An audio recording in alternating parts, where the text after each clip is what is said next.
सीतापुर में राष्ट्रीय अखबार से जुड़े पत्रकार राघवेंद्र वाजपेयी की 8 मार्च को हुई हत्या के मामले में सीबीआई जांच की मांग जोर पकड़ रही है।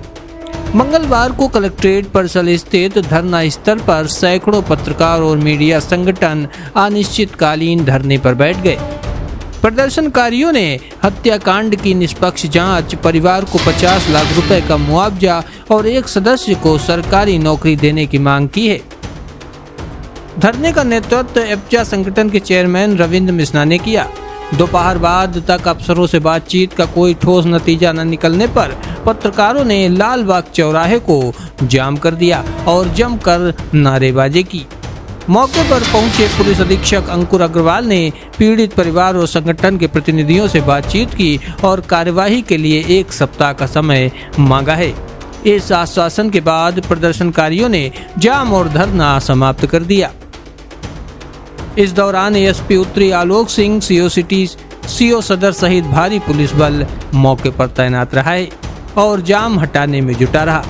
प्रशासन और प्रदर्शनकारियों के बीच लगातार संवाद चलता रहा, लेकिन तनावपूर्ण माहौल भी बना रहा।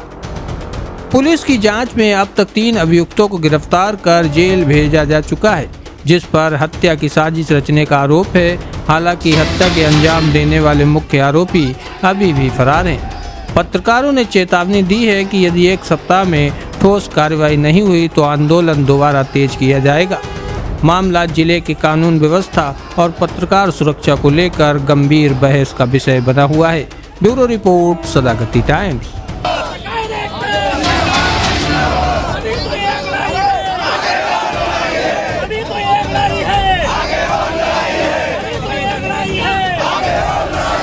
तक आया और आपको कितना क्या लगता है कि लड़ाई कब तक चलेगी, कब तक न्याय मिलेगा?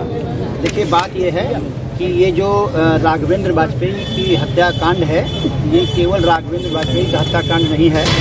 ये एक ऐसा मामला है कि अगर आज इसे कंट्रोल ना किया गया तो एक एक करके सभी पत्रकार इस लपेटे में आ सकते हैं। अब उद्देश्य ये है कि सबसे पहले पत्रकार की हत्या तो हो ही गई है, हमारे पत्रकार के परिवार की हत्या ना हो जाए, इसलिए सबसे पहले उसे 50 लाख की आर्थिक सहायता सरकार प्रदान करे, एक सरकारी नौकरी उसकी पत्नी को दे, तब साथ में प्रशासन की मिली भगत को उजागर करने के लिए सीबीआई जांच करवाई जाए, ताकि दूध का दूध और पानी का पानी हो सके। 25 लोग हिरासत में लिए गए थे जिस तरीके जब ये घटना हुई थी, उसमें लेखपाल भी थे और इसके साथ साथ कुछ और लोग भी थे, लेकिन 3 लोगों को केवल गिरफ्तारी दिखाई गई। देखिए, बात यह है ना कि शुरुआत में जो जांच था वो सही दिशा में चल रही थी। जब पता लगा इसमें जिले के बड़े बड़े अधिकारी फंस रहे हैं, तो एक पुलिस प्रशासन की मिली भगत हुई। मिली भगत से ये तय हुआ कि कहीं न कहीं किसी न किसी तरीके से इन्हें सबको बचाया जाए, तो एक मनगढ़ंत कहानी सिस्टम के लोग शामिल, पूरा सिस्टम ये प्रमाणित करता है कि अगर सिस्टम के लोग शामिल नहीं होते तो जब पत्नी सीबीआई जांच की मांग कर रही है, पत्रकार मंडल पूरा सीबीआई जांच की मांग कर रहा है, तो फिर अभी तक सीबीआई जांच क्यों नहीं जारी की गई? उसके बाद में एक पत्रकार की हत्या हो गई। पत्रकार की हत्या तो हो ही गई है, तो उसके परिवार की हत्या क्यों कर देना चाहते हैं? तो उसको आर्थिक सहायता ही प्रदान कर दी गई होती, जो उनके बस में फौरी तौर पर था वो कर दिए होते।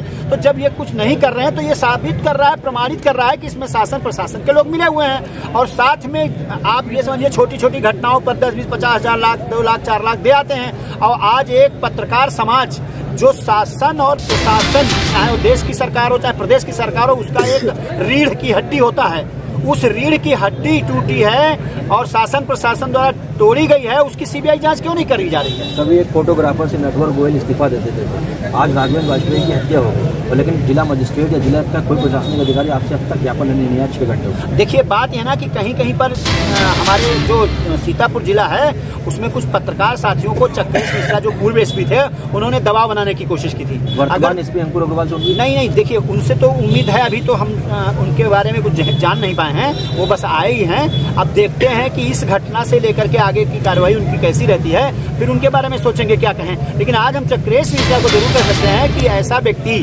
जो खुद ब्राह्मण था और उसने ब्राह्मण परशुराम जी की जयंती पर एक धारा 144 लगा दिया कि कोई आदमी इकट्ठा ना हो पाए, फिर क्या हुआ, उसने आग भड़का दी हमारे लोगों में।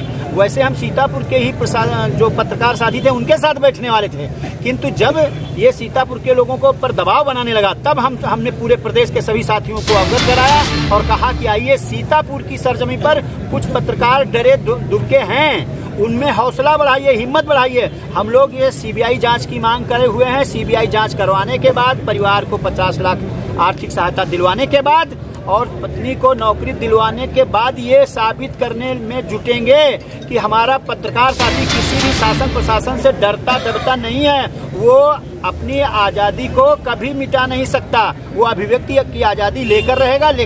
सपा सांसद अनुराग भदौरिया ने इस मुद्दे को संसद में उठाया और मांग की कि सीबीआई जांच की मांग की जाए। वही मुद्दा आपने भी उठाया, इससे पहले उठाया था और आपके प्रयास से कुछ बहुत हद तक गिरफ्तारी की गई, लेकिन अभी सीधे लखनऊ से आप सीतापुर में आए हैं। अनिश्चितकालीन धरना है, पत्नी उनकी मौजूद है, शासन का कोई आदमी अभी तक ज्ञापन लेने नहीं है, तो आपको लगता है कि सांसद की बात अनसुनी की जा रही है, आपकी बात अनसुनी की जा रही है, तो क्या सिस्टम में कहीं ना कहीं फेलियर है जिसको बचाने का पूरा प्रयास है? देखिए, फेलियर तो है ही, लेकिन साथ में आपको मंशा बता देते हैं। 20 दिन से पूरी सोशल मीडिया पर, पूरी प्रिंट मीडिया पर, पूरी इलेक्ट्रॉनिक मीडिया पर ये जो अनिश्चितकालीन धरना है वो हमने अपने लिए नहीं किया। जो हम 50 लाख की आर्थिक सहायता मांग रहे हैं वो हमारी जेब में नहीं जाना। जो पत्नी नौकरी करेगी 50,000 60,000 रुपया महीना पाएगी वो मेरे पॉकेट में नहीं जाएगी।